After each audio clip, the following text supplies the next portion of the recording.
10 years ago, when I first started Gymshark, I was constantly online looking for tips and tricks on how to start a new business. Now, 10 years on, these are my top 5 tips on how you can grow your new business in 2022. Number 1, social media. Anyone that knows anything about the Gymshark story will know that it was founded on social media. And to me, I still think the opportunities on social media are huge. Now, back when we first started, it was a very Facebook-oriented world. But if I was starting again right now, all of my focus would be all on TikTok. I think the opportunities on TikTok are huge. It is a rapidly growing platform. I'm pretty sure it was the top downloaded app, for the last couple of years on the Apple Store. Because of the way that the algorithm works on TikTok, it can pick up on great content and it can just go viral so quickly. And that is so powerful when wanting to get in front of new people or wanting to get in your brand, your product, or your message in front of a new, larger audience. And that is one of the reasons I absolutely love TikTok and think, again, if I was starting again, that is where I would be spending my time. And then if I was wondering what to post, maybe you could post about making your product, or you could even talk about your day, or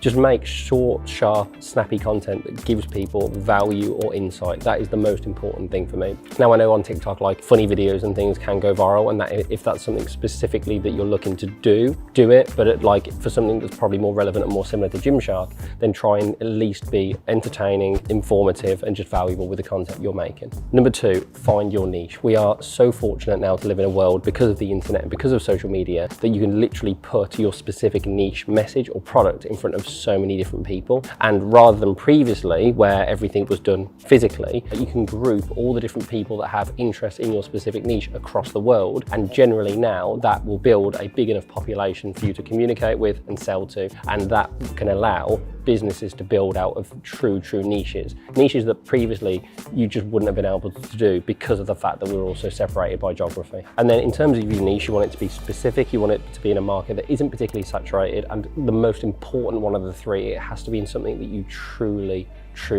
love. I genuinely believe that it has to be in a specific area that is genuinely a vocation for you, and it has to be something that you would focus on and spend time on, even if you weren't doing it from a business or a commercial perspective, and it is something that you truly love. Number 3, investing back into the business. For the first few years of Gymshark, every single penny that we made went straight back into the business, and we kept full-time jobs. I was still working at Pizza Hut right up until the point where I literally had to quit, because it was a decision of going to Pizza Hut, going to university, or going to our first ever event. So invest back into the business for as long as you physically can. If you truly believe in the business, then this will be easy for you to do. But what you don't want to be doing is, the second that you start making profits, start to pull them out of the business. That is completely counterproductive, and we need to try and really invest in the business and allow it to grow and flourish. And investing back into your business is still as relevant now in 2022 as it was in 2012 when we first started. Number 4, networking. Now, when I say networking, I don't mean networking in the conventional sense where people sort of go to these events and have drinks and I don't know. Personally, I'm not a massive fan of that. When I say networking, what I really mean is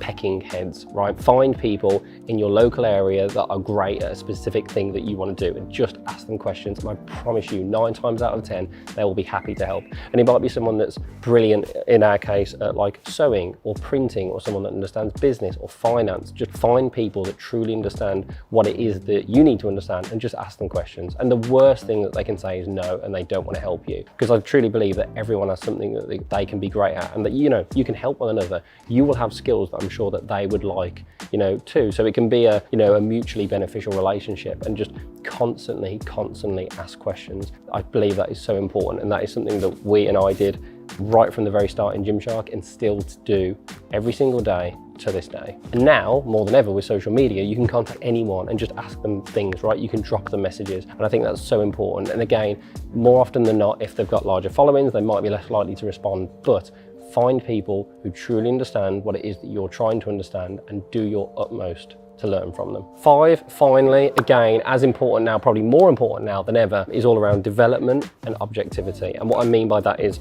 self-development and business development. I think every single day you should do something, even if it's small, that will help develop yourself, help you to become 1% better than you were the day before, whether it's reading 5 pages of a book, watching a YouTube video, listening to a bit of an audio book, again, asking people questions and learning. Development is so important. And then with that, objectivity. And what I mean by that is both objectivity of yourself, your strengths, your weaknesses, where you need to develop, where you need to focus your time, but also be objective around your business, right? Everyone loves their businesses. business. And like for me personally, Gymshark is my baby and I absolutely love it and I adore it. However, I need to look at it carefully and objectively and understand where the weaknesses are and where the strengths are. Otherwise, you will just end up failing. So objectivity for me is so important, and you need to be objective in terms of the business that you're looking to start, the business that you have, and basically everything in terms of your own development, but also the business's development too. Something else that I've thought about, which is nice because we're sat here in a shiny new building, is like inspirational spaces. And that doesn't mean, by the way, that you need like a very expensive office to sit in. Some of the most inspiring places to me is walking around New York City at night, or London, or again, just finding somewhere just to go and find inspiration. It could be a free art gallery, a museum, like I said, walking around a city. Some people are inspired by architecture, some people are inspired by nature. Whatever it is, just go out and find that inspiration, and I promise you it will pay back in dividends, because more often than not, things like this are free. It is free to walk and get inspired. It's healthy, it will help, it will free up your mind. So for me, genuinely going out and finding inspiration through inspirational places and things is incredibly important too. And that's even more so now in 2022, because so much of us are spending so much more time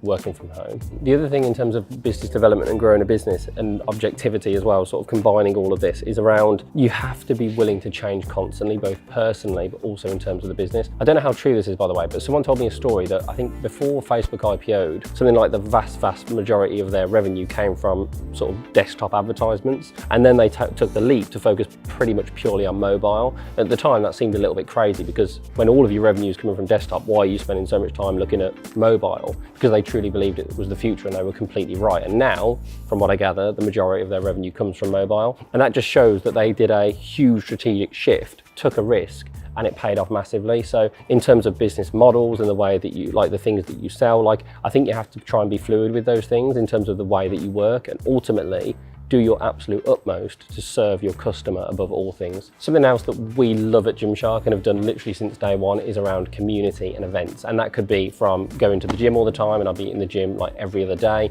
But then we started doing expos and events and stores and all these things. And they're great because one, it allows you to be in the community and the niche that you know and love. But it also allows you to learn, it allows you to network, and it's just this perfect environment where you can achieve so many amazing things. And they're absolutely brilliant fun. So the other thing I would suggest as well is a real thoughtful approach to community and events. There's just a huge opportunity in that in real life experience, that community, that event, and that store-based thing. And by the way, that's coming from a brand that pretty much exclusively does every single thing online. I genuinely think there's an amazing opportunity there. So I would be looking out in that sort of space as well. So that was my top 5 tips on growing your business in 2022. This video, by the way, was like an updated version of a previous video that we did that we had a load of positive feedback on. So you can check that out here. Let me know in the comments down below what you think, and if you've got any more questions, then please let me know. Don't forget to like and subscribe as well. And as always, thank you so much for watching and all of your support.